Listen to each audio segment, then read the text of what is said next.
There is a motion to direct the Secretary General to immediately endorse to the Senate the impeachment complaint, having been filed by more than one-third of the membership of the House, or a total of 215 members. Is there any objection? The Chair hears none. The motion is approved. The Secretary General is so directed. The session is suspended.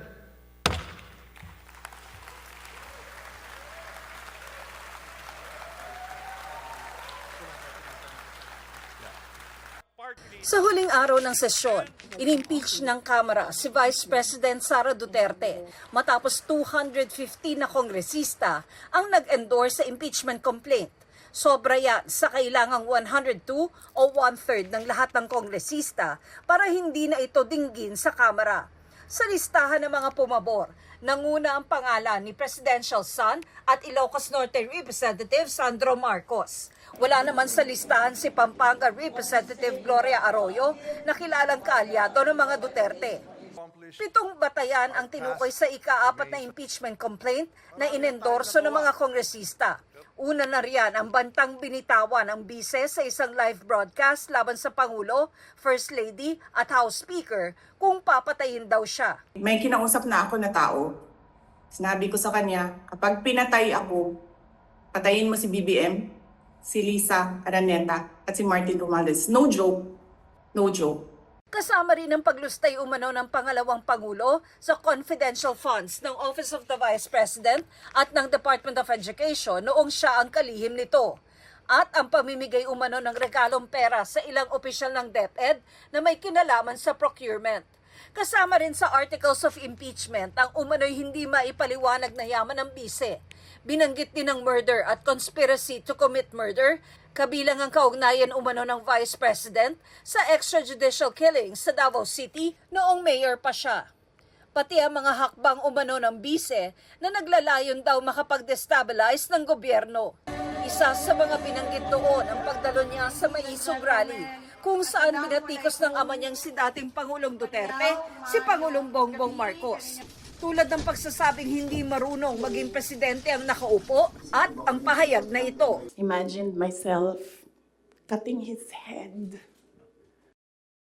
Pinakahuling batayan sa impeachment, ang mga kinilos at sinabi raw ng bise ay pagpapakita ng pagtataksil sa tiwala ng taong bayan at pag-abuso sa kapangyarihan na patunay raw na hindi siya angkop na maglingkod sa gobyerno.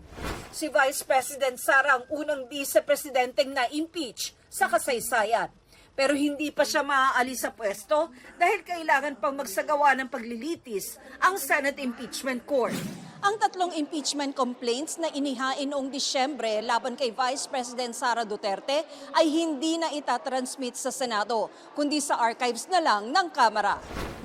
Mula sa Kamara, dinala ang articles of impeachment sa Senado. Base sa rules of impeachment ng Senado, si Senate President Chis Escudero ang magpe-preside sa impeachment proceedings. Kasama ang iba pang senador, tatayo silang mga judge sa impeachment court. Kabilang si Senador Bato de la Rosa, na kaaliado ng mga Duterte. I'm not denying that I am identified with the Dutertes. But then again, a decision will be made once I have studied the articles of impeachment at saka yung takbo ng trial. Political pa rin lang. Nag-adjourn na ng sesyon ng Senado at hindi na talakay ang tungkol sa impeachment complaint laban kay VP Sara.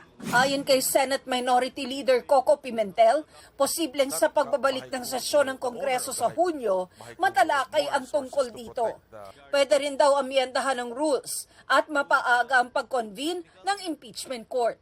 Kung mag-meeting ang mga senators, the will of the majority will be followed. So, depende kay Senate President yan, how he wants to handle the situation. Sa normal course of events, mukhang sa June pa.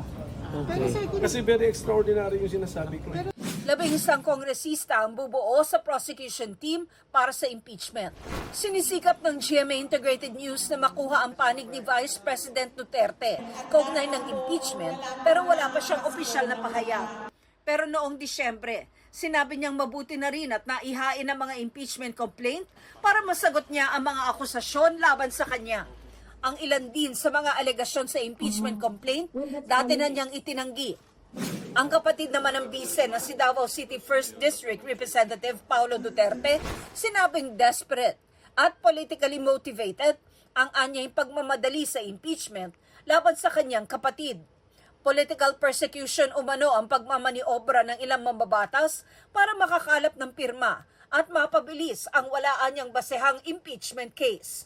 Sinisikap din namin makuha ang pahayag ni dating Pangulong Rodrigo Duterte na nauna ng sinabing tatayong legal counsel para sa kanyang anak.